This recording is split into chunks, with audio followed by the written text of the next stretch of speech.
திருமாவளவன் இந்த இயக்கத்தை தொடங்குகிற போது திருமாவளவன் கையில் முதலாளிகள் இல்லை, தொழிலதிபர்கள் இல்லை, பெருந்தனக்காரர்கள் இல்லை, நிலச்சுவாண்டார்கள் இல்லை.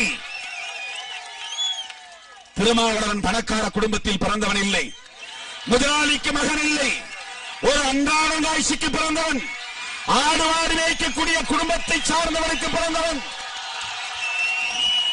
ஒரு கோவராண்டிக்கு பிறந்தவன், ஒரு ஓட்டாண்டிக்கு பிறந்தவன். இந்த கட்சிக்கு தலைமை பொறுப்பை ஏற்கிற போது எனக்கு ஆசான் இல்லை, எனக்கு குரு இல்லை, எனக்கு தலைவர்கள் யாரும் இல்லை.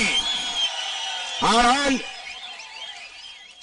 என் மீது நம்பிக்கை வைத்த என் அன்பு தம்பிகளை வைத்து மதுரை மண்ணிலே நான் எழுதி கொடுத்த வாக்கியங்கள், நான் எழுதி கொடுத்த முழக்கங்கள் மக்களை சென்றடைந்தது. கலகக்காரன் திருமா கைதாகி சிறை போனா